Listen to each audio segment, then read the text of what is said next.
এই মুহূর্তে ৭৫,০০০ টাকা বাজেটে আইফোন 14 প্রো ম্যাক্স ভালো হবে নাকি স্যামসাং গ্যালাক্সি S24 আলট্রা কিনবেন, অথবা এই মুহূর্তে 15 থেকে 20,০০০ টাকা বাজেটে যেসব 5G স্মার্টফোন পাওয়া যাচ্ছে সেইগুলো কেনা কতটুকু যুক্তিযুক্ত, আর যদি আপনার বাজেট হয়ে থাকে ৬৫,০০০ টাকার আশেপাশে তাহলে আপনি কোন আইফোনটা কিনবেন। এছাড়া আরো বেশ কিছু গুরুত্বপূর্ণ প্রশ্নের উত্তর পাবেন আজকের ভিডিওতে, অর্থাৎ বেশ কিছুদিন আগে কিউএনএ করব বলে একটা পোস্ট করেছিলাম, সেখানে আপনারা অনেক প্রশ্ন করেছেন এবং সেই প্রশ্নের উত্তর নিয়েই আজকের ভিডিও। সো আমি শেখ মাসুদ রানা আছি আপনাদের সাথে। তো চলেন শুরু করা যাক আমাদের আজকের প্রশ্নোত্তর পর্ব। তো একদম প্রথমে আলমাস ওয়াহিদ অর্ণব ভাই প্রশ্ন করেছেন যে ভাই আপনি ঢাকা যাবেন কবে। আপনারা অলরেডি জানেন যে আমি গত 20 দিনের মতো এলাকায় ছিলাম। তো গতকালকে আমি ঢাকায় আসছি এবং ঢাকায় আসার পরে এটাই আমার প্রথম শুট হচ্ছে স্টুডিওতে। সো অলরেডি বুঝা ফেলছেন ভাই আমি ঢাকায় চলে আসছি। অনেকেই জানতে চাচ্ছিলেন যে ভাই আমি কি গ্রামে একদমই সেটেল হয়ে গেলাম কিনা। অবশ্যই এখনো সেটেল হয়নি, তবে এরকম প্ল্যান আছে, ইন ফিউচারে হইতে পারি, বাট এখন আসা যাওয়ার মধ্যে আছি বেশ কিছু কারণে। এটা আপনারা আস্তে আস্তে পরে জানতে পারবেন। তো এর পরবর্তীতে প্রশ্নে আমি দেখতে পাচ্ছি খুবই গুরুত্বপূর্ণ একটা প্রশ্ন করেছেন সোহান ভাই, যে ৭০,০০০ টাকা বাজেটে ইউজড আইফোন 14 প্রো ম্যাক্স কিনবো নাকি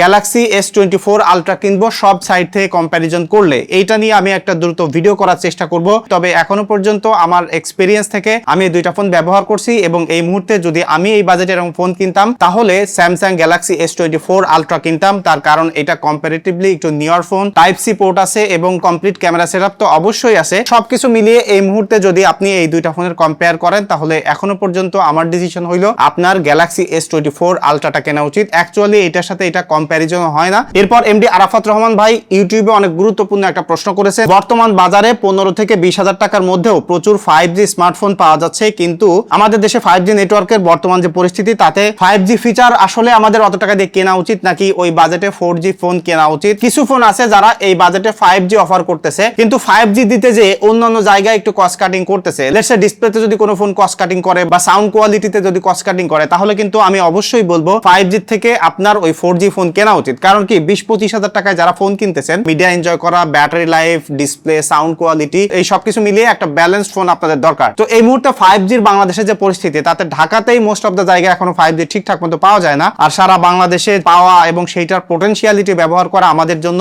এখনো খাতা কলমে এটা ঠিকঠাক আছে, কিন্তু বাস্তবে আমাদের জন্য গুরুত্বপূর্ণ না। তাই এই মুহূর্তে যদি আপনারা এরকম 15-20,০০০ টাকা বাজেটে ফোন কিনতে যান, আপনাকে যদি কেউ বলে যে ভাই এটাতে 5G আছে, আমার সাজেশন থাকবে 5G পাল্লায় পড়ে আপনাদের বেশি টাকা দিয়ে ওই ফিচার দরকার নেই। আপনারা 4G ফোনে স্ট্রিক্ট থাকেন, দেখেন যে আপনার যে নিড গুলো আছে সেইগুলো ওই ফোনটা ফুলফিল করতেছে কিনা। এরপরে এসকে মাই প্রশ্ন করেছেন যে আসসালামু আলাইকুম ভাইয়া। ওয়ালাইকুম আসসালাম। আপনার ব্যবসা কেমন চলে? এবং একই জায়গায় আমি একটা কমেন্ট আপনাদেরকে দেখাতে চাই। তানবীর আহমেদ ভাই উনি বলছে যে আপনার পাঠানোর জার্সি পেলাম, খুবই ভালো মান। উনি মূলত আমার চ্যানেলের শুরু থেকে দেখে, আমার বড় ভাইয়ের মতো। এখন উনি আমেরিকাতে থাকে এবং যারা জানেন না তাদেরকে একটু বলে রাখি, আমি কিন্তু আমার অলরেডি মার্চেন্ডাইজ স্টোর চালু করেছি ttalkbd.com এবং এখানে বর্তমানে আমি জার্সি স্টক করেছি হলো প্লেয়ার এডিশনের। যখন স্টোরটা স্টার্ট করছি তখনই আপনাদেরকে বলছিলাম যে এমন প্রোডাক্ট বেচতে চাই যেটা একটু দাম বেশি হইলেও প্রোডাক্টটা কিনে যেন আপনারা স্যাটিসফাইড থাকেন, যে কারণে আমি প্লেয়ার এডিশন দিয়ে স্টক করছি। চাইলেই কিন্তু অল্প দামটা বিক্রি করতে পারতাম। সোফার আমার এক্সপেকটেশন যেমন ছিল তার থেকে একটু বেশি সেল হচ্ছে। ইভেন আমি আসলে প্রোডাক্ট দিতে পারতেছি না, কারণ যেখান থেকে আমি আসলে কালেক্ট করতেছি তাদের কাছে স্টক থাকছে না। আর পাশাপাশি তানভীর ভাই আমেরিকা থেকে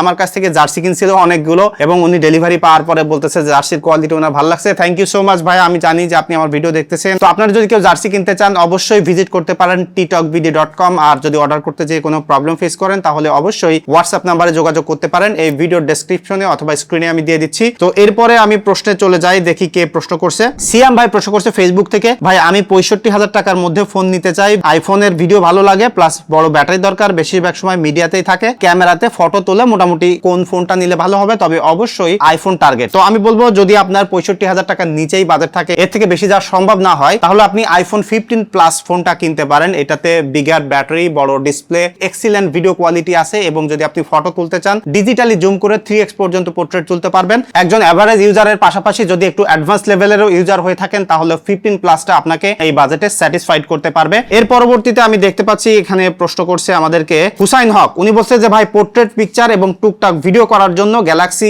S23 ফোনটা নেওয়া যাবে কিনা। S23 বর্তমানে যে বাজেটে কিনতে পাওয়া যাচ্ছে 30 থেকে 35,০০০ টাকা রেঞ্জের মধ্যে, এই বাজেটে যে কোনো ফোনের সাথে যদি আপনি কম্পেয়ার করেন এটাতে better photography, video quality, media enjoy করার জন্য এক্সিলেন্ট একটা ডিসপ্লে পেয়ে যাবেন। তো এই বাজেটে এই ফোনটা বেস্ট ফোন। তবে এখানে দুইটা জিনিস আপনাকে মাথায় রাখতে হবে, যেহেতু এটা একটা কম্প্যাক্ট ডিভাইস, ব্যাটারি ব্যাকআপ একটু কম থাকে আর ডিসপ্লের ইস্যুস কিছু কিছু ইউনিটে ফেস করতেছে। তো একদম নাই তাও বলবো না, আবার হিউজ পরিমাণে আছে তাও বলবো না। এই দুইটা জায়গায় যদি আপনি একটু রিস্ক নিয়ে নিতে চান তাহলে এটা এক্সিলেন্ট একটা কম্প্যাক্ট কম্প্যাক্ট ডিভাইস আপনার নিড যেটা আছে সেটা ফুলফিল করতে পারবে। এরপরে জুবাইর আহমেদ ফাহিম ভাই প্রশ্ন করছেন যে ভাই আমাদের ফোনের ডিসপ্লেতে 1.5K 2K রেজলিউশন থাকে, তাহলে আমরা ইউটিউবে HDR 4K ভিডিও দেখি কিভাবে? এখানে 5টা লাইক আছে, দ্যাট মিন্স আপনারা ব্যাপারটা জানতে চাচ্ছেন। ইউটিউবের একটা ডিকোডার আছে, ইউটিউবে যখন আমরা 4K ভিডিও প্লেব্যাক করি ওইটাকে ডাউন স্কেল করে আমাদেরকে 2K বা ফুল এইচডি আমাদের যে ডিসপ্লে আছে সেই ডিসপ্লেতেই দেখাচ্ছে। এখন এখানে আমরা টোটাল 4K ভিডিও দেখতে পাচ্ছি, ব্যাপারটা তা কিন্তু নয়। 4K এর যে রেজুলেশন, 4K এর যে পিক্সেল থাকে সেই পিক্সেল এখানে আমরা সব দেখতে পাচ্ছি না।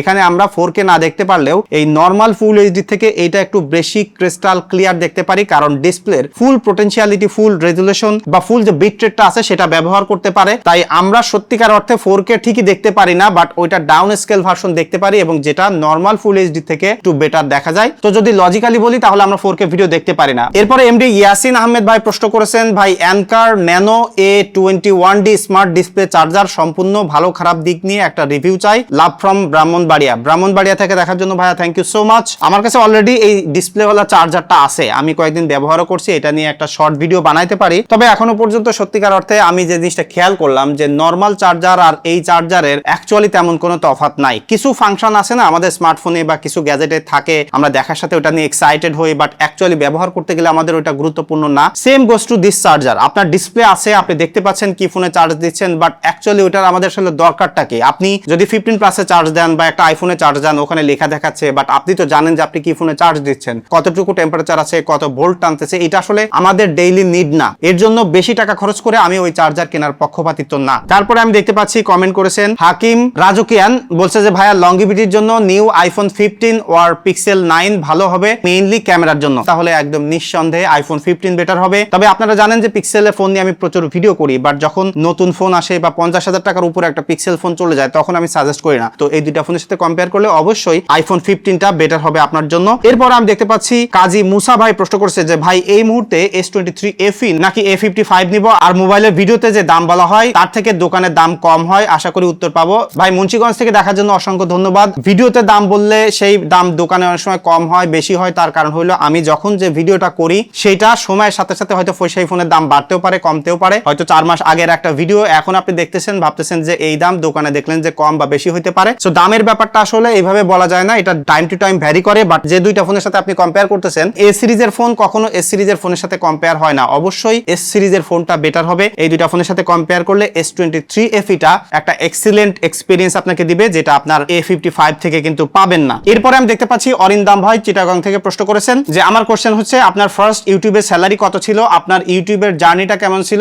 সো ভাই চিটাগং থেকে দেখার জন্য আপনাকে অসংখ্য ধন্যবাদ। এবং আমি আমার ইউটিউবে ফার্স্ট স্যালারি পেয়েছিলাম, যতটুকু এখনো পর্যন্ত মনে পড়ে সেটা হলো 15,000 টাকা। আর ইউটিউবের জার্নিটা আসলে কেমন ছিল এই ব্যাপারটা এইভাবে বলা যায় না, কারণ ইউটিউবের ক্যারিয়ারটা একটা ম্যারাথনের মতো, মানে এটা একটা লং প্রসেস। এটা সার্টেইন কোনো টাইমের পরে বা কোনো সাবস্ক্রাইবার হয়ে গেলে যে আপনি সফল হইলেন ব্যাপারটা এরকম না। তবে আমার জার্নি যেভাবে আগাচ্ছে, আপনাদের সাপোর্ট যেমন আছে, তাতে আমি অবশ্যই বলতে পারি যে এত অল্প সময়ে এত ভালো সাপোর্ট, আলহামদুলিল্লাহ, এর থেকে বেস্ট একটা মানুষের লাইফে দরকার হয় না। আমি খুবই হ্যাপি এবং আপনাদের এই সাপোর্টটা চলমান থাকলে আমি আরো ভালো করতে পারবো ইনশাআল্লাহ। সো আপনারা যারা ভিডিও দেখতেছেন আপনাদেরকে অসংখ্য ধন্যবাদ। এরপরে দেখতে পাচ্ছি ব্রোকেন শ্যাডো, যে ভাই এখনো পর্যন্ত কয়েকবার দেখলাম এমন কিউএনএ পোস্ট করছেন, তারপরেও ভিডিও দেন না, এসব ফাউল সস্তা পাবলিসিটি পাওয়ার চেষ্টা করেন না। কারণ আমি যতবারই পোস্ট দিয়েছি প্রত্যেকবারই ভিডিও করছি, বাট হয়তোবা এই ভিডিও আপনার চোখে পড়ে নাই, তার জন্য আপনি এরকম রাগ করে কমেন্ট করছেন। তো আপনার কমেন্ট অলরেডি পড়েও ফেললাম। তো এই ভিডিও যদি দেখেন তাহলে আমি আশা করবো যে আপনার মাথা ঠান্ডা হয়ে গেছে এবং আমি যে ভিডিও পাবলিশ করি সেটা আপনি জানতে পারছেন। এরপরে পার্থ সরকার ভাই প্রশ্ন করেছেন যে ভাই কি মন থেকে ভালো আছেন কিনা। ভাই অনেক ডিপ একটা প্রশ্ন করেছেন, মানে নরমালি তো আমরা ক্যাজুয়ালি কাউকে জিজ্ঞাসা করি যে ভাই কেমন আছেন, আমরা বলি আলহামদুলিল্লাহ ভালো আছি। আমি একটু আগে যেটা বলতেছিলাম যে আমার লাইফের একটা বেস্ট মোমেন্ট আমি পার করতেছি, আমার চ্যানেলের গ্রোথ, আমার কাজকর্ম, আমার পার্সোনাল লাইফ। সো ভাই আমি আলহামদুলিল্লাহ